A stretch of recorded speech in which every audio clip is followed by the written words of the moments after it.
Selamat malam. Apa yang membuat Anda dan memotivasi sehingga Anda ingin menjadi seorang peserta uji nyali? Ingin menambah keberanian lagi. Apakah hal-hal seperti ini menarik perhatian Anda? Hal-hal gaib maksudnya? Sangat menarik, saya ingin mengetahui lebih dalam. Saudari Hani, kita akan menanyakan mengenai lokasi ini kepada seorang narasumber. Selamat malam, Pak. Selamat malam. Bapak Sartana. Bapak Sartana. Iya. Ya, Pak Sartana, mitos dan cerita apa yang sering Bapak dengar mengenai lokasi kita malam hari ini? Kan pernah dipergunakan untuk kampus swasta di Jakarta. Jadi kadang-kadang anak sekolah itu sering banyak yang kesurupan gitu. Adakah gangguan-gangguan lain selain kerasukan? Iya, sering dilihatin aja. Kadang-kadang kalau ada yang lewat di sini tuh. Itu pada saat malam hari atau aktivitas di siang hari? Bisa siang, bisa malam, Pak. Ya, Pak Sartana bekerja di lokasi ini sudah berapa lama? 28 tahun. 28 tahun. Iya. Dan Bapak Sartana sendiri pernah mengalami hal tersebut? Kalau saya pernah cuma dilihatin aja, Pak. Sosoknya, Pak? Perempuan Belanda.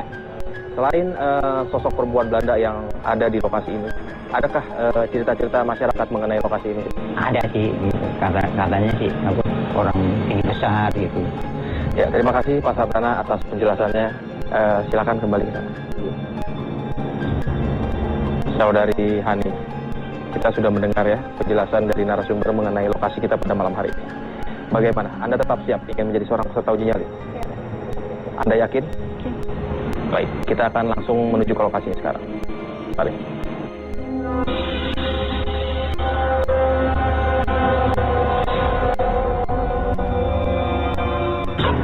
Seperti yang Anda lihat, inilah lokasi uji nyali kita. Saya akan menyampaikan peraturannya untuk Anda. Anda ditugaskan di tempat ini selama 2 malam. Anda beruji nyali di tempat ini. Dan Anda boleh bebas melakukan aktivitas apa saja. Kami menyiapkan perbekalan untuk Anda. Dan juga sebuah cahaya lilin. Karena cahaya itu akan menjadi satu-satunya sumber cahaya saat Anda berada di lokasi ini.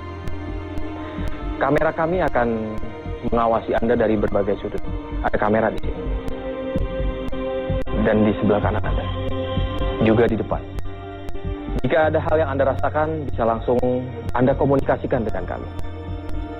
Dan apabila Anda merasa tidak kuat berada di tempat ini, silakan Anda melambaikan tangan ke kamera.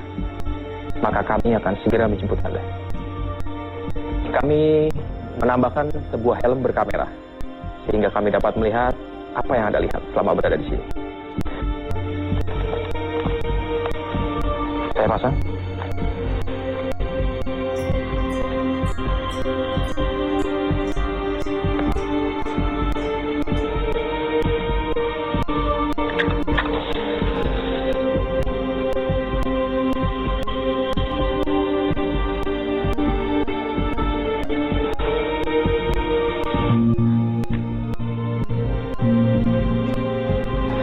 Kita mendengar suara gong sudah berbunyi. Itu menandakan uji nyali ini sudah dimulai. Ya, silakan beruji nyali.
Kayak ada yang ngeliatin sebelah kanan.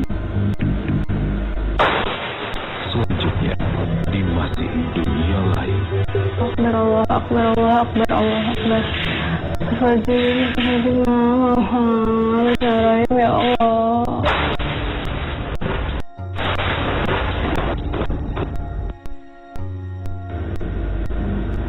Astagfirullahaladzim. Astagfirullahaladzim. Astagfirullahaladzim.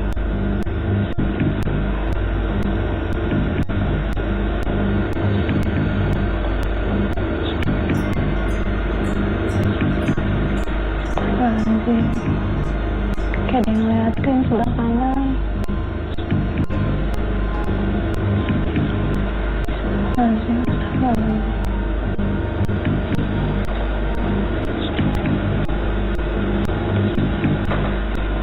Ya Allah, ya Allah. Enggak, itu bukan. Ya Allah. Astagfirullahaladzim. Ini jatuh tuh sebelah kanan. Allah Akbar, Allah Akbar, Allah Akbar, Allah Akbar, Allah Akbar. Astagfirullahaladzim, Astagfirullahaladzim, ya Allah. Astagfirullahaladzim, itu yang jatuhin. Astagfirullahaladzim.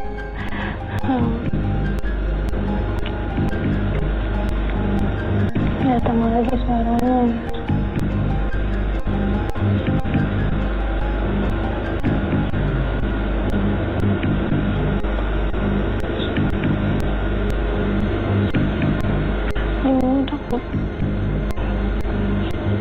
Kita lihat di sini peserta setelah beberapa lama masih mencoba seperti beradaptasi, berada di lokasi uji nyali, masih belum berani berinteraksi lebih lanjut ya.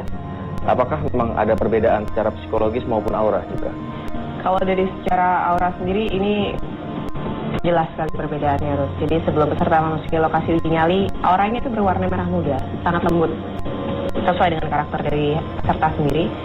Tapi beberapa menit, sekitar 10 menit kurang pada saat berada di lokasi dan selanjutnya, itu saya pikir akan kembali normal. Tapi ternyata tidak.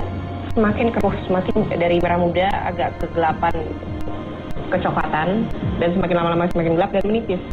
Auranya ini sendiri memang tercipta oleh karena rasa takut selama berada di lokasi atau memang dia meredup seperti apa?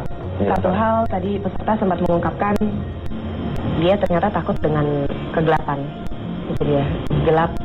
Ya, dia tidak terbiasa dengan gelap. Itu sebenarnya salah satu pencetus trigger peserta akan menerima segala sugesti yang sebenarnya tidak ingin dia rasakan, dan itu terus berdatangan. Dan auranya sendiri tercipta karena pola pikirnya sendiri. Betul.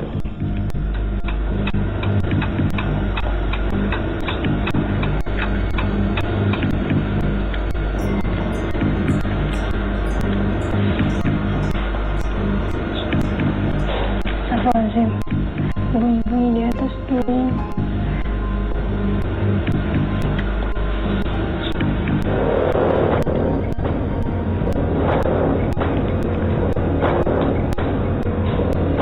Ya Allah, Allahu Akbar. Astagfirullahaladzim, Astagfirullahaladzim. Ya Allah. Ya Allah, ya Allah, Allahu Akbar. Astagfirullahaladzim, Astagfirullahaladzim.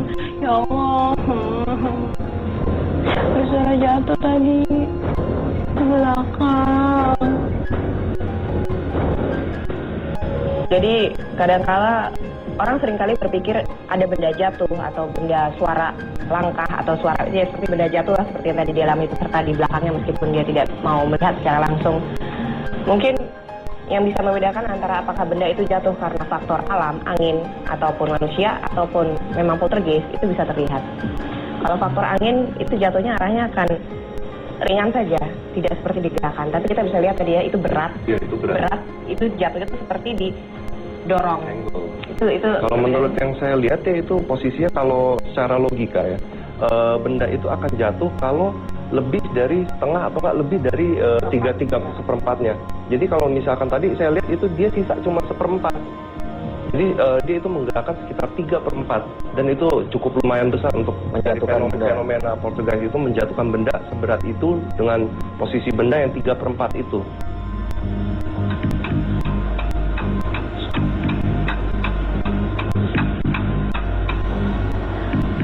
Allahu Akbar.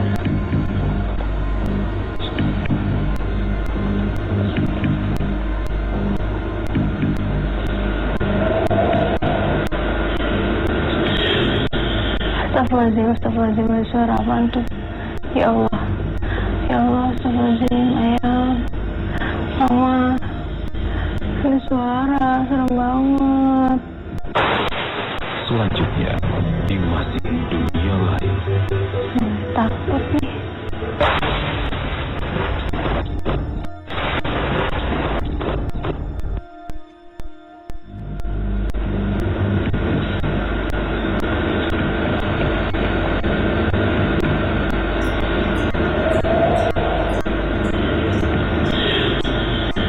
Astagfirullahaladzim, ada suara apaan tuh? Ya Allah, astagfirullahaladzim, ayah, mama, ada suara, serem banget. Dari atas, dari mana sih tuh? Ya Allah, astagfirullahaladzim, Allah Akbar, Allah Akbar, Allah Akbar, Allah Akbar, Allah Akbar, Allah Akbar. Ini gak ganggu, ya Allah. Hilang lagi, ya Allah. Ini gak ganggu. Bismillahirrahmanirrahim. Banget takut nih.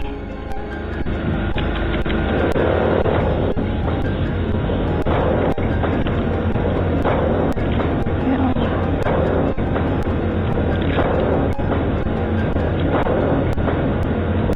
Aduh, udah gak kuat. Udah gak kuat. Kayak dia ngeliatin.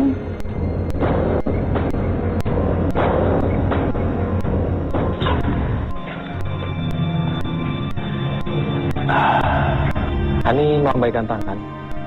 Iya. Mau mencoba menjelaskan di sini atau kita kembali ke ruang kontrol? Kembali ke ruang kontrol. Ke ruang kontrol aja. Shock sel biar Baik. Mari. Ya, saudari Hani ya. Gimana kondisi Anda sekarang? Udah agak baik. Lebih baik. Tadi kami bertiga menjemput Anda dan menanyakan kenapa Anda tidak dapat menjelaskan saat berada di bawah. Masih merasa takut, gemeter, kayak merasa ada yang ngeliatin tuh. Suara-suara benda jatuh banyak banget, ngegeram, suara-suara ngegeram. Jadi pada saat Hani mendengarkan ada suara geraman, itu apakah Hani langsung berpikiran visual makhluk astral itu bentuknya seperti apa? Ya, seperti genderuwo kayak gitu kali ya. Mungkinkah ini suara-suara ini merupakan awal ya dari mungkin perwujudan sosok yang sebenarnya? Sebenarnya kalau bisa dilihat itu ya tahap demi tahap. Di sini juga dimonitor, kita memantau Anda, kita juga menangkap ada satu fenomena. Kita akan melihat bersama-sama. Ya Allah, Allah Akbar. Astagfirullahaladzim. Ya Allah. Sosok seperti apa sih yang sampai menjatuhkan benda seperti ini? Saya lihat sih memang sosoknya itu seperti berwujud tubuhnya besar ya, besar sekali. Kemungkinan besar ya seperti yang Hani seperti bicarakan Hani itu perkirakan ya. Iya, perkirakan itu genderuwo. Sebetulnya apa sih yang energi apa yang ingin disampaikan kepada peserta kita selama berada di lokasi ini? Saya lihat tadi memang ada pas waktu pertama kali kita penelusuran memang seperti ada semacam dimensi lain di mana itu ada lengkap seperti keluarga makhluk astral di situ dan tadi yang dia dengar mungkin seperti ada interaksi seperti pertengkaran ya. Pertengkaran dan juga ada perbincangan dari makhluk astral tersebut yang karena frekuensinya itu manifestasinya juga sama dengan frekuensi manusia, jadinya Hani bisa mendengarnya dengan jelas. Seandainya lebih lama lagi, mungkin akankah peserta kita kerasukan akhirnya? Tidak, karena satu, ini mungkin salah satu indikasi di mana makhluk astral itu tidak akan sembarangan merasuki manusia. Dan aura asli yang dimiliki oleh Hani sendiri berwarna merah muda. Nah, sementara makhluk astral ini sangat senang sekali mendekati aura-aura yang bersifat merah, keras, pokoknya panas, karena itu bisa dijadikan sebagai bahan energi mereka sendiri. Itu dia. Bagaimana, Saudari Hani? Pendapat Anda mengenai uji nyali ini dan Anda telah melewatinya selama berada di lokasi? Cukup lumayan seram. Ya, baik, Saudari Hani, kami nyatakan tidak lolos melewati uji nyali di malam yang pertama ini. Namun kami semua berterima kasih karena Anda telah berani menjadi seorang peserta uji nyali di Masih Dunia Lain.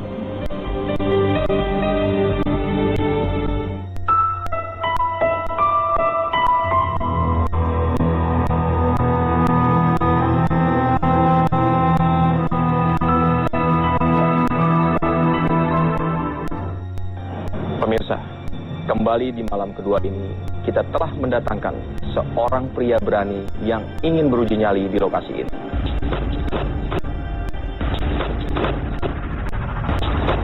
Selamat malam.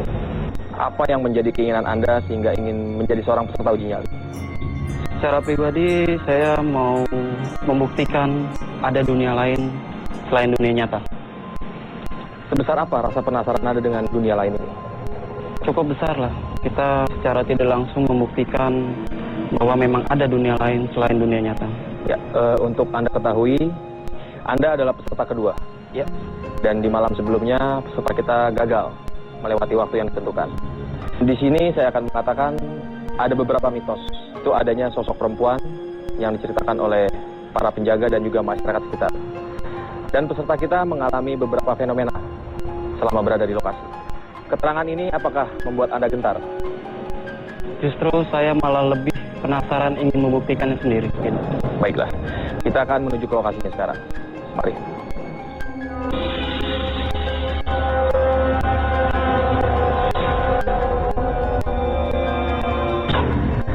Anda akan beruji nyali di tempat ini hanya 1 malam. Dan Anda bebas melakukan interaksi apa saja selama berada di sini. Jika Anda merasakan sesuatu, bisa langsung Anda komunikasikan dengan kami. Dan apabila Anda merasa tidak cukup kuat berada di tempat ini, silahkan Anda melambaikan tangan ke kamera. Maka kami akan segera menjemput Anda. Saya bantu pasang ya.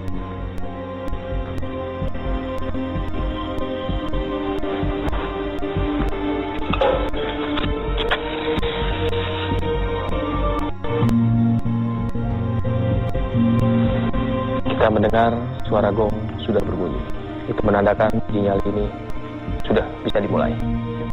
Saya ucapkan, silahkan beruji nyali.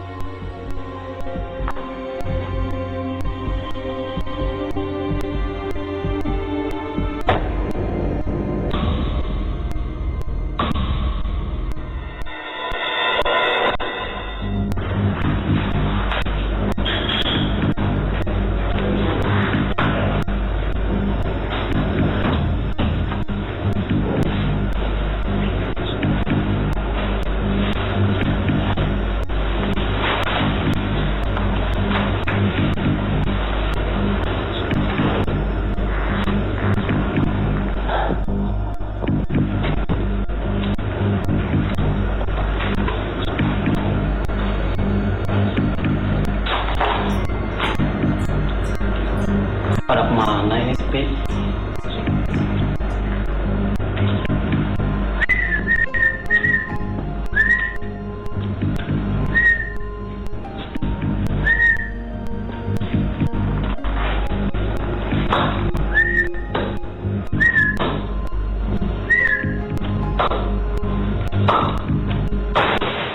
Selanjutnya di Masih Dunia Lain.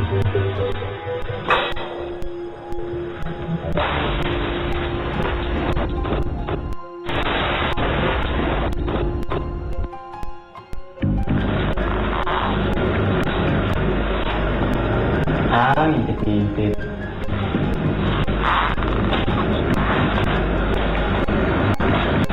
Ya masa malu, masa ngintip. Ya masa digoyang-goyangin kali. Ya masuk aja, masa pakai deket kotak.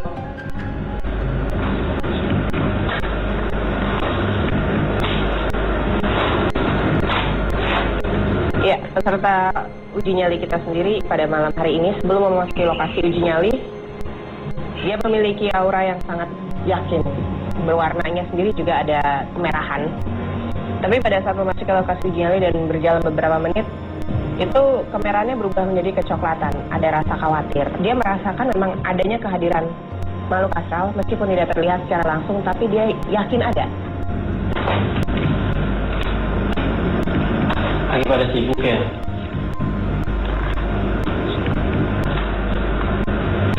Apa nggak boleh kenalan?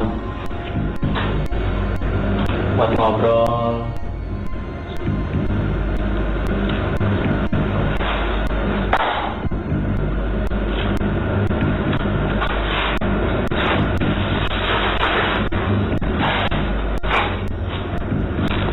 Ada yang mau dance bareng?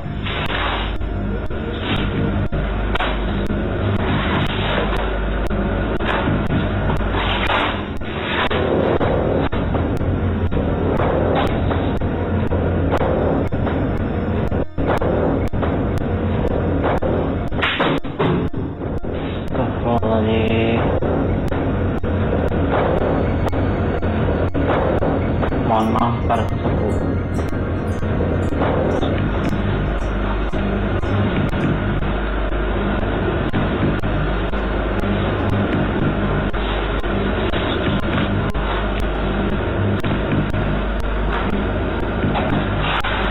Tidak ada maksud saya untuk mengganggu para sesepuh yang ada di sini.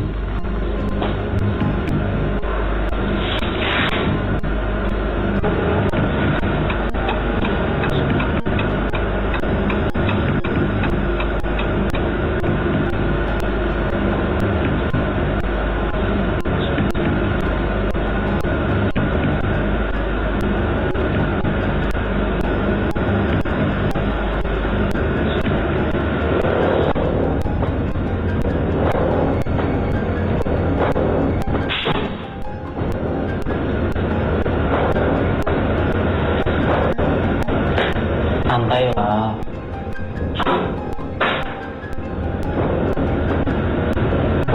Saya kan nggak ganggu. Bisa dibanting-banting.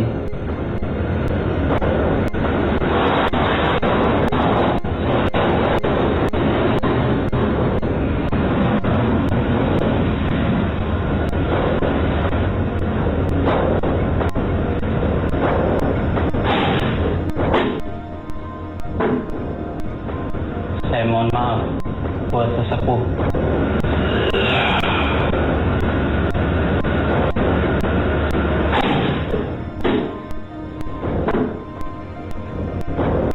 Di sini kita mendapati fenomena di mana satu benda di depan, persis di depan peserta itu terjatuh. Ini yang tadi saya maksudkan, apakah bentuk kemarahan dari makhluk tersebut?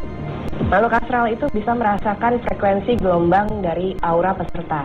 Kalau sebelumnya peserta ini sering menantang di luar, itu akan terbawa pada saat memasuki lokasi uji nyali, dan itu yang terekam oleh makhluk astral.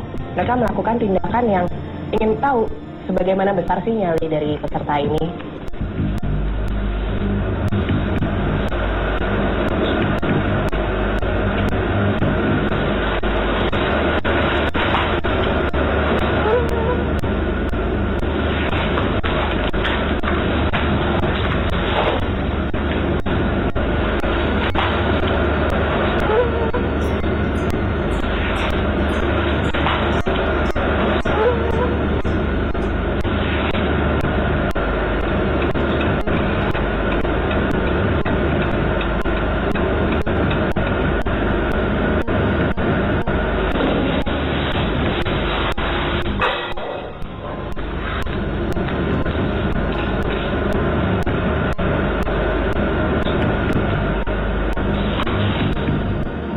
Kita di sini penasaran dengan sosok bertanduk gitu ya, Frans. Kemarin Frans juga mendapati lewat kamera digital itu sosoknya sendiri seperti apa? Menempel di tembok. Bisa dijelaskan? Itu sebenarnya bukan menempel di tembok ya Rudi ya, tapi makhluk astral itu kan dia bisa menembus tembok, dan karena di situasi lingkungan uji nyali kali ini dia itu dinding banyak yang lembab, di situ ada bahan kimia cat juga. Jadi pas waktu ketika dia menembus tembok, dia ada sisa-sisa partikel ektoplasma di situ yang menyerupai image-nya dia.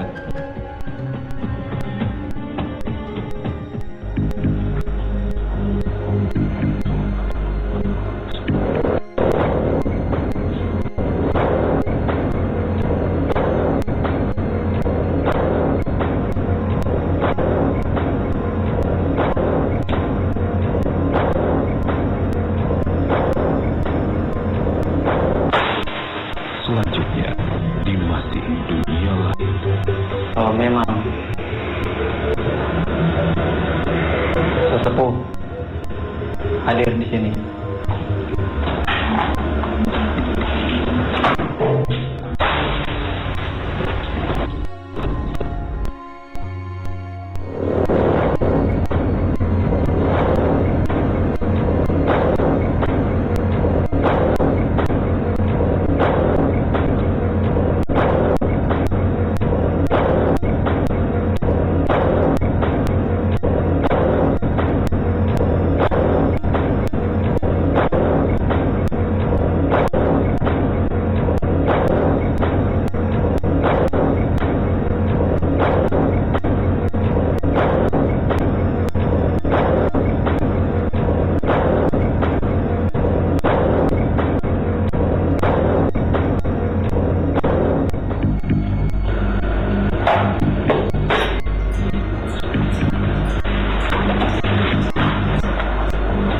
Assalamualaikum. Sebagai tanda permohonan maaf, kalau memang sesepuh hadir di sini,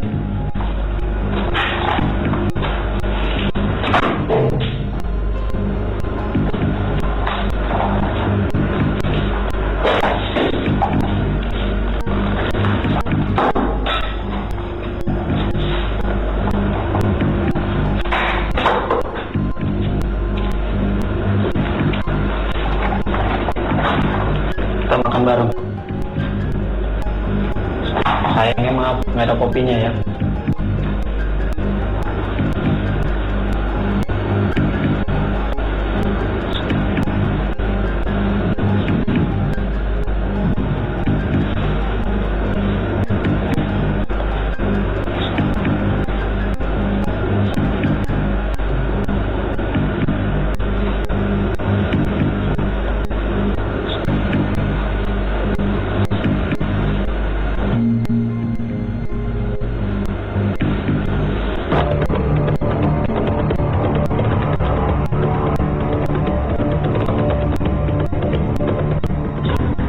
Bisa diceritakan, kita tadi di ruang kontrol bertanya-tanya, sebetulnya apa sih yang Anda rasakan selama berada di sini? Dari awalnya ada sosok kayak seperti bapak lah dulu. Ya ada wanita lah seperti Mas bilang sebelumnya. Ada seorang suara wanita, seorang wanita dari arah sebelah sana. Ya. Dan laki-laki yang ada di sebelah sini. Jadi kalau diibaratkan mereka satu keluarga. Jadi ada ayahnya, ada ibunya, anaknya yang paling tua, dan betul. anak kecil. Dari Frans, menyikapi tentang fenomena yang didapati oleh peserta kita mengenai sosok-sosok yang ada di sini. Tadi saya sempat lihat ya, sepertinya dari peserta ini dia sudah bisa berinteraksi dan sudah mengetahui bagaimana caranya menghadapi dari emosi dari makhluk astral tersebut. Karena ketika makhluk astral tersebut emosinya meningkat, dia langsung meminta maaf. Di saat itulah gangguan itu saya lihat sudah minimal. Akhirnya mereda. Saudara Heru, Anda telah berhasil lolos. Apa yang Anda alami selama berada di sini, semoga menjadikan sebuah pembelajaran untuk Anda di kemudian hari. Ya. Namun yang terpenting, kami menyatakan Anda seorang pria yang benar-benar mempunyai nyali besar. Selamat.